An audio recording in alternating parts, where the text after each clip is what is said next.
السلام علیکم ورحمۃ اللہ وبرکاتہ۔ امید کرتا ہوں ناظرین خیر عافیت سے ہوں گے۔ کبھی کبھار آپ نے دیکھا ہوگا کہ کسی طالب علم کی آپ اصلاح کر رہے ہوتے ہیں، بعض حروف وہ ٹھیک نہیں پڑھتے ہیں۔ آپ لے لیں ایسا حرف جو ساکن ہو اور وہ حروف قلقلہ میں شامل نہ ہو، اس کی ہم آپ کے سامنے اصلاح کریں گے، اس کا طریقہ بھی بتائیں گے۔ آپ نے دیکھا ہوگا بسا اوقات استاذ اپنے طالب علم کو کافی بار سمجھاتا ہے کسی غلطی کے حوالے سے، اس کو بار بار کہتا ہے، مطلب یہ ہے کہ وہ اس حروف کی اصلاح نہیں کرتا اس طالب علم سے، بس اس کو کہہ رہا ہوتا ہے کہ آپ قلقلہ کریں، بھائی قلقلہ کریں، قلقلہ کریں، یا یہ ہے کہ جب نون ساکن یا تنوین کے بعد کوئی حروف حلقی میں سے کوئی حرف آ جائے، یہاں آپ نے اخفا نہیں کرنا ہے۔ اب آپ اس کو بار بار کہہ رہے ہیں نہیں کرنا، نہیں کرنا، نہیں کرنا، یا کسی طالب علم کو آپ کہہ رہے ہیں کہ غنہ کرو، غنہ کرو، غنہ کرو، تو یہ اس بار بار کہنے سے اس کی اصلاح نہیں ہوگی۔ کبھی بھی کوئی بھی طالب علم اس حروف کو ٹھیک نہیں پڑھے گا جب تک کہ آپ ان حروف کی، جن حروف میں اس کی غلطی ہے، اس غلطی کی بار بار اصلاح نہ کروائیں۔ کس طریقے سے اصلاح کروانی ہے میں آپ کے سامنے انشاءاللہ پہلے ایک طالب علم سے پڑھواؤں گا کسی حرف کو، جو اس کی غلطی ہوگی وہ آپ کے سامنے آئے گی، پھر اس غلطی کی اصلاح ہم کریں گے۔ وہ طریقہ آپ نے سمجھنا ہے کہ ایک طالب علم کی جو غلطی ہے اس کی ہم نے اصلاح کیسی کرنی ہے۔ ٹھیک ہے انشاءاللہ۔ آپ کوئی سی صورت پڑھیں، والضحیٰ پڑھیں، تیز پڑھیں، بلند آواز سے۔ والضحى والليل إذا سجى ما ودعك ربك وما قلى وللآخرة خير لك من الأولى ولسوف يعطيك ربك فترضى۔ ہاں اب دیکھو، وَلَسَوْفَ يُعْطِيكَ رَبُّكَ فَتَرْضَى، يُعْطِيكَ یہاں عین ہے اور یہ ساکن ہے، حروف قلقلہ میں شامل نہیں ہے۔ اب اس کے پڑھنے کا اصل طریقہ یہ ہے کہ عین کو ہم جھٹکا نہ دیں، یعطیک، یا جس طریقے سے آخر آیت میں آیا ہے فترضی، یہ ہے فترضی، فتر یہ نہیں پڑھنا ہے، ساکن کو ہم نے حرکت دینے سے بچانا ہے۔ یہ ہم پہلے طالب علم کو ایک مرتبہ دو مرتبہ سمجھا دیں گے کہ کوئی بھی حرف ساکن ہو، حروف قلقلہ کہہ رہا ہو۔ قلقلہ میں یہ ہے نا، ادھر دیکھو، قلقلہ میں یہ ہے کہ اس حروف میں کیا کیا جاتا ہے، جھٹکا دے کے پڑھتے ہیں۔ کیا کرنا پڑتا ہے؟ ہاں، جھٹکا دے کے اس حرف کو پڑھنا ہوتا ہے۔ ٹھیک، بیٹھ جائیں، ریلیکس ہو کے بیٹھ جائیں۔ جیسے مثال کے طور پر اب ہم قلقلہ والا حروف لے لیں، قل هو اللہ احد، قل هو اللہ احد، یہاں دال ساکن ہے، احد دال ساکن ہے اور یہ حروف قلقلہ میں شامل ہے، یہاں ہم نے اس کو حرکت دینی ہے۔ اسی طریقے سے قاف، طا، با، جیم، دال، یہ 5 حروف ہے۔ اس کے علاوہ کوئی حرف ساکن ہے جو اس کو ہم جھٹکا دیں گے؟ نہیں دیں گے، ٹھیک ہے نا۔ جیسے اب یعطیک یا انعمت، عمت، صحیح ہے، انعمت۔ اب بچے غلطی کرتے ہیں، انعمت،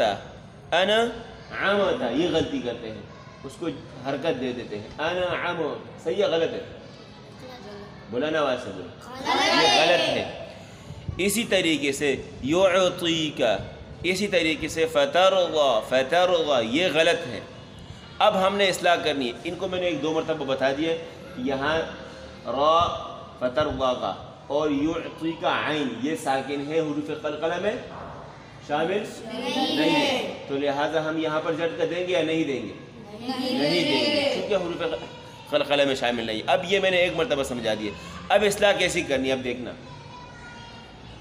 وَلَسَوْفَ يُعْطِيكَ، وَلَسَوْفَ يُعْطِيكَ،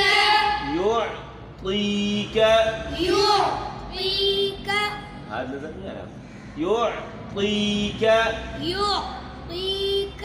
يُعْطِيكَ، يُعْطِيكَ، فترضى، فترضى، فترضى، فترضى، آپ پڑھیں، فترضى، فترضى، فترضى، فترضى، فترضى، فترضى، فترضى، فترضى، فترضى، آپ پڑھیں۔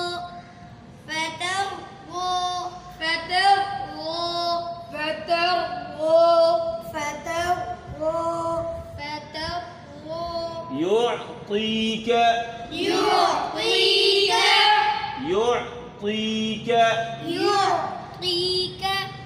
يعطيك يعطيك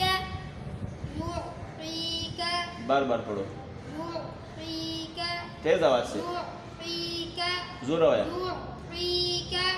يعطيك اور تیز يعطيك يعطيك ہاں يعطيك يعطيك فترضى فترضى اسی طریقے سے کوئی بھی حرف ہو ایک طالب علم جو ان کو منع کرے جاؤ انعمت أنعمت اب غلط کیا ہے انعمت انعمت اس سے ہم نے پہلے ایک مرتبہ طالب علم کو سمجھا دیا کہ یہاں ہم نے حرکت نہیں دینی نہ ان میں نہ عم میں چونکہ یہاں حروف قلقلہ کے علاوہ حرف ہے تو لہٰذا ہم ان کو آرام سے تسلی کے ساتھ جھٹکا کے بغیر پڑھیں گے انعمت أنعمت اب غلط کیا ہے انعمت یہ غلط ہے انعمت أنعمت انعمت أنعمت أنعمت أنعمت أنعمت أنعمت انعمت أنعمت أنعمت شاباش تو یہ طریقہ ہے کسی بھی جگہ غلطی ہو ایک طالب علم کی ادائیگی میں تو اس کو سمجھانے کا پہلے ایک دو مرتبہ سمجھانا ہے پھر بار بار اس حرف کو رٹوانا ہے بار بار اگر آپ بار بار نہیں رٹوائیں گے بعض اساتذہ نے یہ شکایت کی ہے وہ کہتے ہیں کہ ہماری طالب علم میں یہ غلطی ہے اور ہم نے کافی مرتبہ طالب علم کو سمجھایا پوچھنے پر ان سے جب پوچھا جاتا ہے تو وہ کہتے ہیں کہ ہم طالب علم کو مطالعہ کے وقت یا جب وہ سب کی منزل سنا رہا ہوتا ہے اس وقت سمجھاتے ہیں لیکن وہ غلطی بار بار کرتا ہے تو بھائی آپ جتنی مرتبہ سمجھائیں گے آپ کا یہ سمجھانا اس کو فائدہ نہیں دے گا جب تک آپ اس کو بار بار کسی حرف کو نہ رٹوائیں بار بار رٹوائیں اگر بہت ساری غلطیاں ہیں مثال کے طور پر اگر ایک طالب علم کی جیسے ابھی ہم نے یہاں کسی حرف کی اصلاح کی ہے اسی طریقے سے ادائیگی میں بہت ساری غلطیاں ہیں تو آپ ایک غلطی کو لے لیں بس آپ نے ایک غلطی کو لینا ہے اور کم از کم ہفتہ دو ہفتے تک اس غلطی کی آپ نے اصلاح کرنی نشان لگاتے رہیں آپ جب وہ ٹھیک ہو جائے پھر دوسری غلطی کو لے لیں یا کسی حرف کا مخرج ٹھیک نہیں ہے ٹھیک ہے آپ نے پہلے اس ایک مخرج کو لینا ایک ہی حرف کو لے کے اس کا مخرج ٹھیک کروانا ہے ہفتے دو ہفتے تک 2-3 کا نہیں کروانا ایک کا کروا دیا سمجھو آپ پورے قرآن کا اس حرف کا مخرج ٹھیک ہو گیا واہ صحیح نہیں پڑھ رہا آپ نے واہ کو لینا نشان لگانا ہے روزانہ بس اس پہ بار بار محنت کرنی ہے پھر اس کے بعد دوسرے کو لینا ہے پھر تیسرے کو لینا ہے ہفتہ 2 ہفتے تک یہ چلاتے رہیں تب جا کے بچوں کی اصلاح ہوگی اور ٹھیک طریقے سے انشاءاللہ بچے پڑھیں گے امید کرتا ہوں آپ کو یہ ویڈیو پسند آئی ہوگی شعبہ حفظ سے متعلق یا شعبہ گردان سے متعلق کسی قسم کا کوئی بھی سوال آپ کے ذہن میں ہو آپ ضرور پوچھ سکتے ہیں انشاءاللہ آپ کی رہنمائی کی جائے گی اسی کے ساتھ میں اجازت چاہتا ہوں اپنا خیال رکھیے گا اللہ حافظ